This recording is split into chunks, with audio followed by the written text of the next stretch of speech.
범야권이 200석을 얻는 걸 전제로 질문을 한다면 첫 번째 해야 될 일은 개헌이 아니라 윤석열 대통령의 거부권을 거부할 수 있습니다. 200석이 확보되고 김건희 특검법이 통과된다면 여러분들은 이 하반기에 김건희 씨가 법정에 서는 모습을 보게 될 것입니다.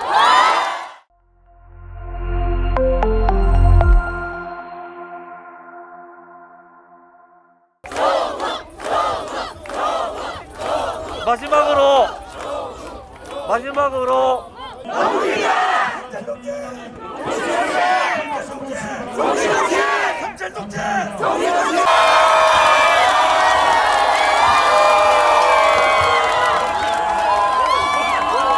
조국혁신당 대표 조국입니다. 반갑습니다.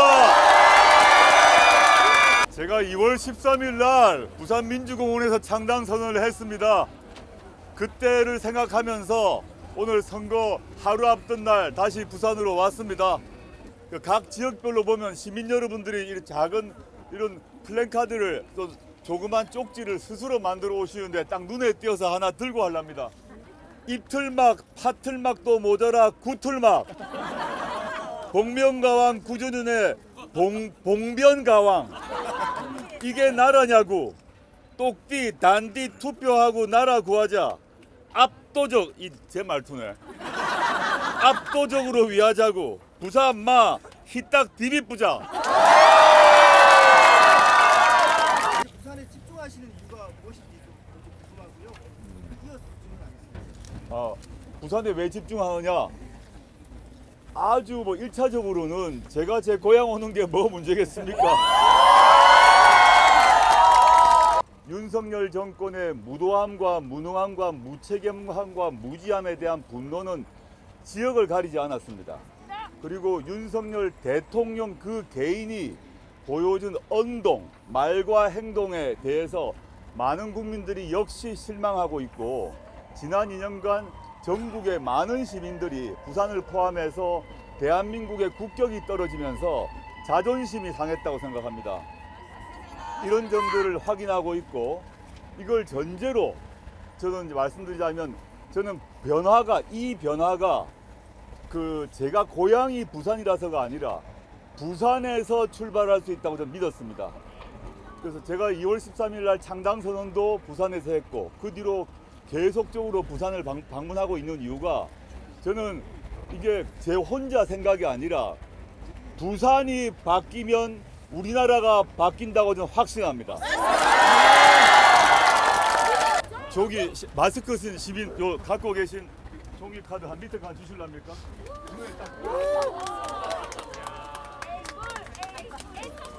여기 잠깐만요. 제가 정말 전국을 돌면 시민들이 다 이런 걸 만들어 오십니다. 각 지역별로 뭐 지역별 사투리를 쓰시기도 하시고 근데 오늘 또 눈에 띄어서 응가히 해라 너희들. 인자 보면 모르겠나? 어떤 계획이 있으신지 또 내일은 어떻게 좀 마음가짐 가지고 지켜보실지. 부산에 와서 대구로 가고 대구에서 일정 마치고 광주로 갈 것입니다. 서쪽으로 넘어가서 광주에서 일정을 마치고 서울로 올라가서 밤에 서울 광화문에서 마무리하는데 광화문 세종문화회관 가는 이유는 과거 우리가 박근혜 정권을 조기 종식시킬 때 서울 같은 경우에서는 광화문이 그 상징적 장소입니다. 촛불 명예혁명의 상징적 장소이기 때문에 마지막 오늘 행사를 광화문에서 하기로 했습니다. 이런 일정으로 잡고 있고요. 당선이 혹시 되시면 어떤 정치를 좀 구현하실지 그게 궁금합니다. 조국혁신당이 최종적으로 몇 석인지는 아마 내일이 아니라 모레 아침 오전 정도 확정되지 않을까 싶습니다. 대략적으로 몇 석이가 나옵니다만은 그런 2.9 이하를 받는 정당이 몇 석일지 우리는 모르지 않습니까? 그래서 그걸 최종적 조국혁신당의 의석수, 최종적인 조국혁신당의 당선자 수도 모레 한 정오 정도 나오지 않을까 저는 예상하고 있습니다. 그게 확정되고 난 뒤에 조국혁신당의 당선자들과 함께 무엇을 할 것인지를 밝힐 것입니다. 그거는 그때 제가 말씀드려야 될 것 같고 미리 말씀드릴 수는 없을 것 같고 여러분들 부산 시민들과 대한민국 국민들의 마음을 읽고 이 사람들이 제대로 싸우려고 하는구나를 느끼셨기 때문에 지지하고 있다고 생각합니다. 그 기세와 기운 절대 포기하지 않고 당선되고 난 뒤도 그 기세를 더 가열차게 유지하면서 싸워나가고 우리 범야권 200석 이야기도 나오는데 이럴 경우 실제 개헌이 가능하다고 보시는지. 개헌 문제는 지금 현재 다른 야당과 공감대를 이룰 시간도 그 여력도 없는 상태입니다. 지금 선거 진행 중이기 때문에 그렇고 범야권이 200석을 얻는 걸 전제로 질문을 한다면 첫 번째 해야 될 일은 개헌이 아니라 윤석열 대통령이 거부권을 오남용해왔습니다. 김건희 특검법 날렸습니다. 그 다음에 이태원 특검법 날렸습니다. 그 다음에 노란봉투법 날렸습니다. 200석을 갖게 되면 윤석열 대통령이 거부권을 행사하더라도 법안을 다시 통과시키게 되고 그 경우 거부권이 필요가 없게 됩니다. 의미가 없습니다. 바로 법률이 됩니다. 그래서 맨 먼저 해야 될 일은 윤석열 대통령의 거부권을 거부할 수 있습니다.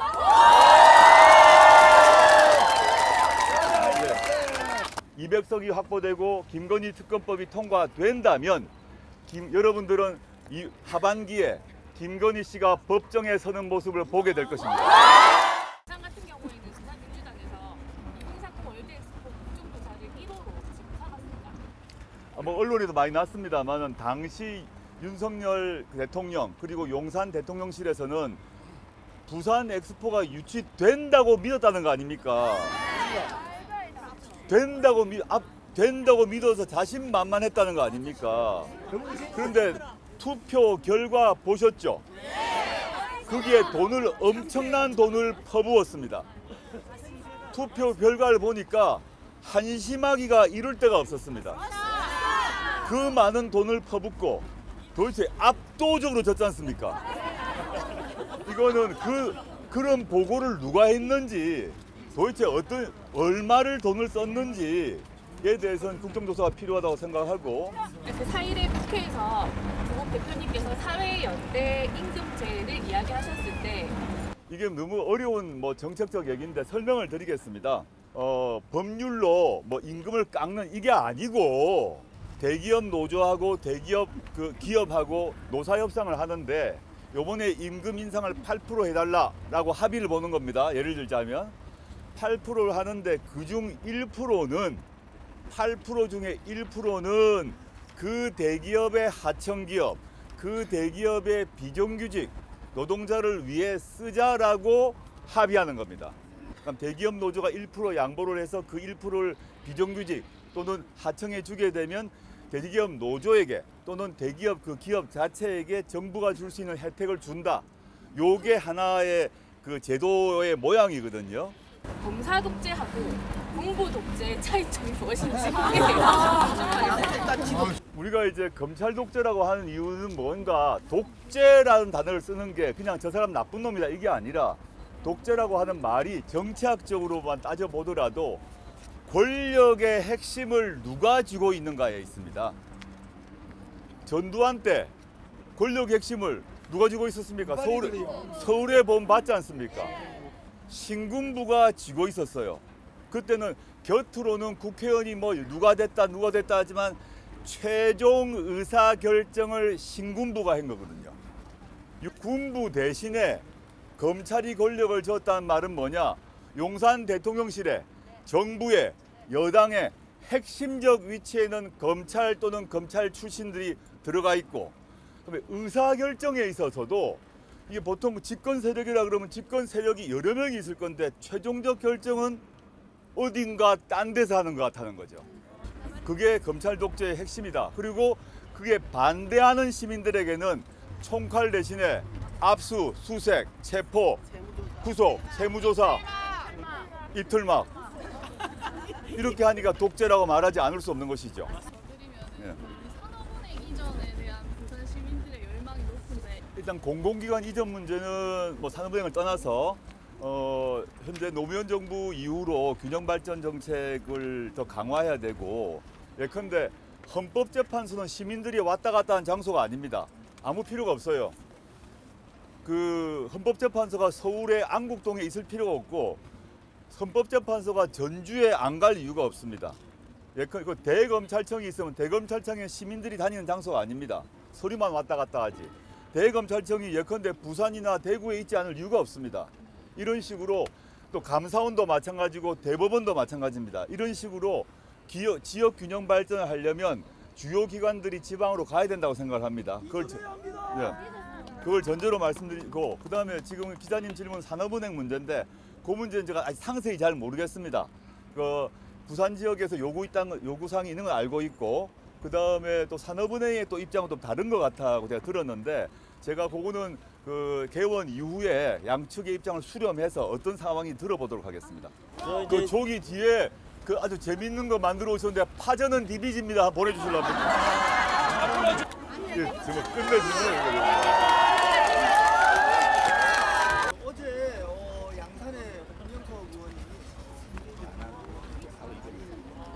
해야 되라는 말을 어떤 교회에서든 했고, 지난 정부에 관련된 인사로서 하시고 싶은 얘기가 있을 것 같습니다. 저는 국민의힘 의원들이 점점 막말을 하는 것 같습니다.